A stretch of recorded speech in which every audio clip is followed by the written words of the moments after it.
nas escolas, juntamente em parceria com a Secretaria de Educação. Seja muito bem-vindo e seja muito bem-vinda a mais esse vídeo. Aqui nesse vídeo eu peguei aqui um vídeo que fala sobre, acho que o pessoal aqui é africano, onde eles vão falar sobre o que aconteceu na escravidão. São estudiosos. É um corte onde eles vão falar sobre o que aconteceu na escravidão e qual que foi as suas consequências. Porra, eu tô bem animado pra ouvir sobre ele. Só é o seguinte, gente, preciso de 1000 inscritos pra conseguir monetizar o canal, pra manter essa parada aqui no ar. Então é o seguinte, dá uma olhada aí, se não tiver 1000 inscritos, pô, você assina aí, me ajuda a monetizar o canal e vamos pra cima. E também curte e compartilha o vídeo, pô, interage com o vídeo para que o YouTube possa passar para mais pessoas. Vamos pra cima. Educação. Porque existe uma lei que fomenta, que traz essa obrigatoriedade do ensino sobre África em sala de aulas, né? Que é a Lei 10.639. Essa lei é de 2003.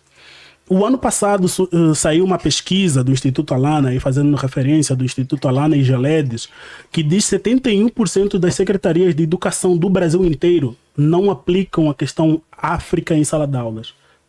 71%. Caramba, é bastante coisa. É um percentual muito alto. Muito alto. Ou seja, a maior parte das escolas do Brasil inteiro não fala sobre África em sala de aulas. Ou fala muito mal. Se tem geladeira. Daí fala sobre isso. Daí vem outras questões. Eu mesmo só estudei a história da Europa. Exatamente. Por exemplo, as pessoas normalmente estudam sobre a Revolução Francesa, mas não estudam sobre a Revolução Haitiana, que é uma revolução que aconteceu dentro da Revolução Francesa. A Revolução Haitiana aconteceu dentro da Revolução Francesa. A primeira independência da América, que veio dos escravizados, diretamente dos escravizados. Ou seja, uma independência, uma revolução tão importante, a gente não aprende por quê? Porque os franceses perderam a guerra. Então, o nosso estudo é do ponto de vista de quem ganhou as guerras. Exatamente. É sempre do ponto de vista de quem vencedor. Quem perde nunca conta a história. Nunca, jamais. Não, até eles contam, mas quando você pegar os livros hoje que falam sobre a África, que foram escritos pelos europeus, né? Tipo, que se dizia dono da terra e tudo, você vê que eles contam isso do ponto de vista deles. Inclusive fizeram isso com um dos reis do Benin, do West Dahomey, que é banido da história. Até hoje é difícil, você nem pode pronunciar o nome dele, se não pronunciava aqui, porque foi, tipo, é tão estrito que quem pronunciava o nome, tinha represália. Sabe? Então, tipo, naquela época, ele era contra a escravidão. Ele chegou e falou, pô, se eu vou vender os meus para você, levar eles lá trabalharem para você, por que eu não uso eles para trabalhar aqui e você vem comprar os produtos? Porque para mim é mais interessante eu guardar os meus, trabalharem aqui e você vem e comprar produtos. Em vez de comprar eles e levar até você, entendeu? E por ele ter falado isso, elaborando um plano com, tipo, a família royal e tal, e, tipo, tiraram ele do poder. Caramba. Simplesmente tiraram ele do poder. Porque ele fez o quê? As pessoas passavam atrás dele, pegavam os escravizados e vendia. E quando ele soube, ele vendeu uma rainha, que inclusive veio pro Brasil. Ele pegou a rainha, tipo, a mãe de um dos príncipes, vendeu, que veio aqui, que é a mãe do rei Guizo, que veio depois dele. Que foi um dos reis que é mais, tipo, falado, mas, tipo, o que ele fez, quem planejou isso foi esse rei, que eu não posso falar o nome dele, que foi, tipo, destituído. Porque ele vendeu a mãe dele só pra mostrar como que dói vender alguém próximo. Então a história foi escrita de uma maneira que ele virou o vilão da história. Sim, a história em si, quando a gente vai falar, por exemplo, mesmo isso aconteceu em vários lugares do continente.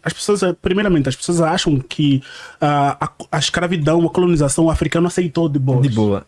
Né? Primeiramente isso daí já começa aqui, já é um absurdo, já começa a ficar puto. Porque, porra, uma pessoa conceber a ideia do que os africanos, eles foram feito escravo numa boa, tá de sacanagem comigo, né, meu? Porra, aí você tá de sacanagem. Porra, ninguém, velho. Pô, aquilo literalmente foi uma colonização, foi uma exploração, cara. Não foi muito diferente do que acontece hoje. Uma pessoa tem que trabalhar pelo salário mínimo, mas ela tá escolhendo isso.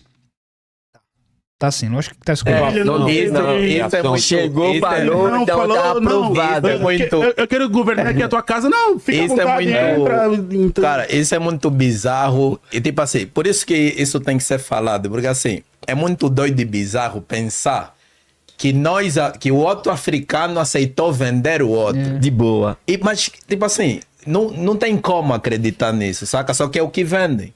Sim. E se você ainda tem cara, tipo assim, vários doidos aí na internet, não, africano vendeu africano, cara, de fato... Não, então, essa aí é uma você das de fato perguntas acha que que isso eu é bizarro? acho que eu mais ouço Tipo, e que eu mais respondo. As pessoas quando me perguntam, você tá falando isso, mas o africano vendeu o próprio africano.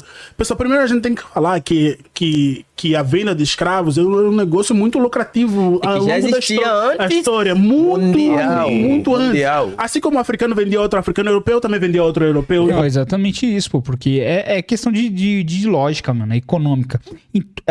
A história do mundo, ela tem como base a exploração, velho. Entendeu? A exploração humana, não tem jeito. Em todos a base do preconceito, de tudo aquilo que a gente vê de ruim, no mundo hoje está como base a exploração, velho. Entendeu? Então, como um africano vende o outro? Primeiro que ele vai ver aqui que não existe... É porque quando a gente vê o continente africano, a gente acha que eles é totalmente unido, que é um povo só. E não é. Eu fui barbeiro aqui em Portugal e atendi muito o pessoal que veio da África, da Angola, qual o nome, pô? Cabo Verde é uma ilha, mas não sei se faz parte do continente africano, eu acredito que não. Mas de outros lugares, Senegal, enfim, aqueles lugares. E eu achava que, pô, vocês são todos unidos. Não, velho. Eles falavam até diferente, eles não tinham essa proximidade. Eu achava que tudo era igual. E não é. Então tinha essa questão econômica. Tinha um rei que chegou aqui, provavelmente chegou lá no continente da Europa, um explorador, e falou o seguinte: por cada morador aí da sua província, sei lá do que, eu te dou X de dinheiro. O cara falou: como assim você vai me dar X de dinheiro de cada morador aqui? Aqui tem 1 milhão, pô, então é um bom negócio. E assim foi, pô. Imagino que tenha sido isso. Porque Romanos, então, é porque toda a África que ficou martelando. Mas, por exemplo, eu sempre falo assim, peraí, só que há um porém aí, nós não vendíamos por uma questão de tom de pele. Não era isso a questão. Era uma questão lucrativa de apenas, lucro, pô. né? Já que o europeu transformou isso numa outra questão. Inclusive, eu sempre falo assim, o escravizado dentro do reino africano, ele tinha funções. Tinha funções. Tinha funções, por exemplo, de construção, tinha a função de guardar aquele próprio reino. Inclusive, os reis que eram dominados por outros. Essa economia já acontecia lá dentro, Já acontecia mas não era muito. no sentido de ódio. Exatamente.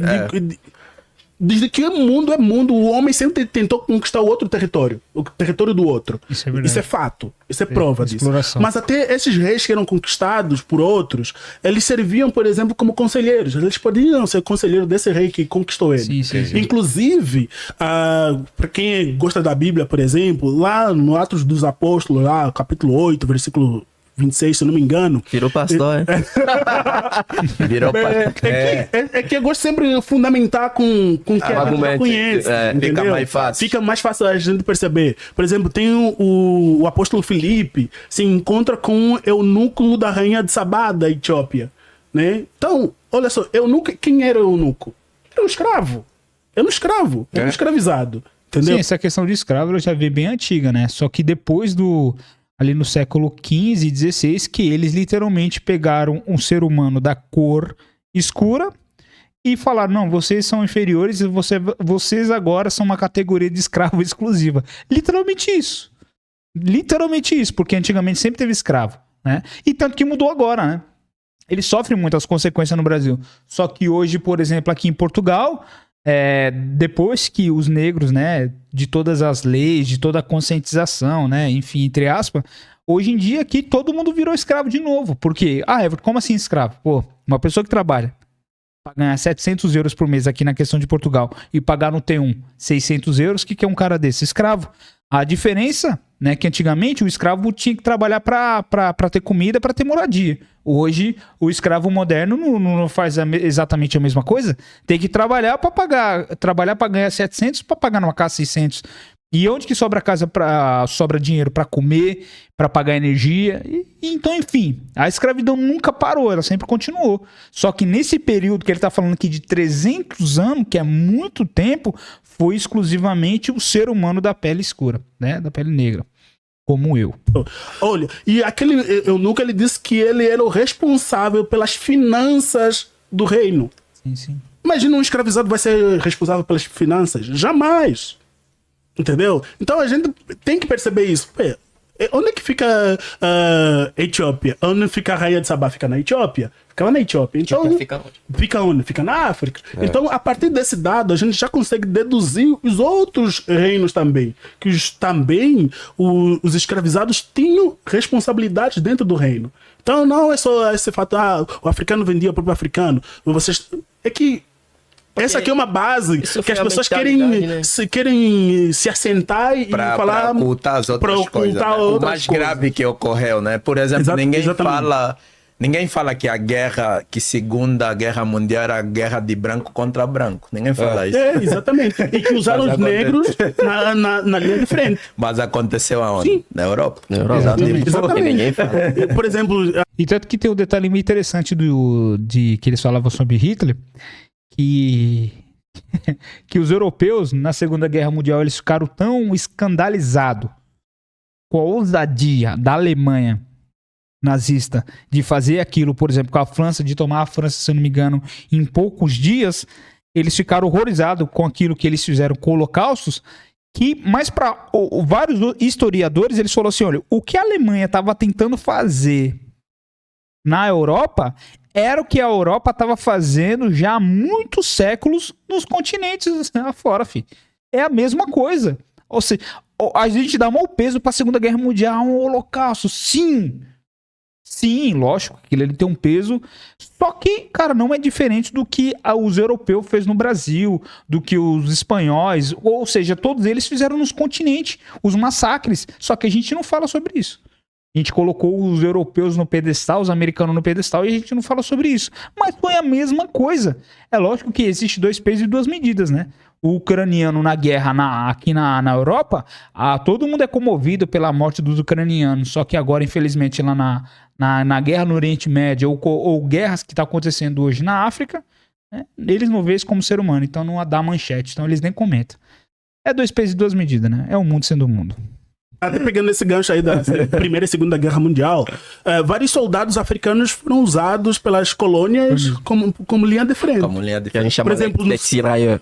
Exatamente. Teve soldados do Benin, soldados do Senegal, soldados de vários países africanos que defenderam essas colônias e que nunca foram reconhecidos. É porque isso que a França fazia. Eu vou falar a França mesmo, porque, tipo, o país da França, não tô falando dos franceses. O país da França foi uma filha da puta mesmo, tipo, se fudeu literalmente com vários países hoje que falam francês dentro do continente africano, porque tem países que falam francês, tem uns que falam inglês, e tem que falar português, igual Angola, Moçambique, Cabo Verde. E você vê, esses países que falam francês são mais fudidos dentro do continente africano, porque até hoje... Sim. A nossa moeda é fabricada na França. Sim. Os nossos tesouros, tipo, ouro, tudo, Estamos falando do século XXI, tá? tá na tesouraria da França. Quem dita quanto a gente vai ganhar, quanto a gente vai fazer é a França, até hoje. É isso que revoltou na guerra que tá acontecendo hoje lá em Mali, lá em Burkina Faso e lá em Níger. Porque quem alimenta a usinas nucleares da França é Níger. O urânio, onde eles pegam? É lá no Níger. O ouro, eles pegam onde? É no Mali, é no Burkina Faso. Eles sempre falam, a gente vai criar uma força-tarefa para lutar com os jihadistas que estão lá no deserto e tal. Mas a gente não fabrica arma dentro do continente africano. E de onde vem as armas para poder alimentar todas essas guerras? Sim. Como dizia o Kwame Nkrumah, né? A colonização, o neocolonialismo é a última etapa da colonização. Né? O neocolonialismo é a última. As pessoas falam, tô vivendo um neocolonialismo. Não, você tá vivendo dentro da colonização ainda. E o neocolonialismo é muito forte ainda no continente africano. As potências ocidentais ainda têm muita Ainda força. Controla como. Exatamente, esse é o parâmetro, porque eles começam a controlar financeiramente, igual o Brasil. O Brasil literalmente é um exemplo disso. O Brasil, ele ainda é uma colônia ainda da Europa, dos Estados Unidos e da China agora também, da Rússia. Ele continua sendo uma colônia. Ou seja, as pessoas às vezes, eu vou votar porque o meu voto eu vou colocar um presidente. Irmão, independente se vai colocar o presidente ou não, se o voto, eu vou falar se o voto realmente ele é verídico, independente do que aconteça, quem está controlando o que vai ser feito no Brasil não é o brasileiro, é o de interesse americano, europeu e chinês, mano. Entendeu? Então é uma colônia, é como ele tá dizendo. Mas a gente vê isso claramente, pô. Isso daí é claramente a gente vê isso. Os únicos países soberanos que existe no mundo é os Estados Unidos, a China e a Rússia. São esses três. Todos os outros dizem amém para esses três países. Por exemplo, o Pravi falou da moeda franco CFA. O franco era uma moeda francesa que a França usava antes do euro. Né? A França começou a usar o euro na virada do século, ou seja, no dia 1º de janeiro de 2000. Então a França começou a usar o euro nesse período. Então deixou de usar o euro, deixou de usar o franco, mas os países africanos continuaram a usar o franco, principalmente os países da África Ocidental. Esse franco, como falou o Pravi, é fabricado pelo Tesouro Francês. Ou seja, o Tesouro Francês emite a nota e os países africanos pagam imposto sobre essa nota. E isso dificulta. Claro. Nas compras e vendas, porque se você for vendendo para uma empresa de fora, você tem que passar pela cotação francesa ou para uma empresa francesa para fazer essas. É um absurdo, pô. Então, gente, espero que você tenha gostado do vídeo. Novamente, se inscreva, curte, compartilha e a gente se vê no próximo vídeo. Adorei estar com vocês aqui e comente pra gente trocar aquela ideia, né? Porque você tá ligado, né? Que eu comento, mas eu posso estar errado, é segundo a minha opinião, tá bom, gente? Te vejo no próximo vídeo.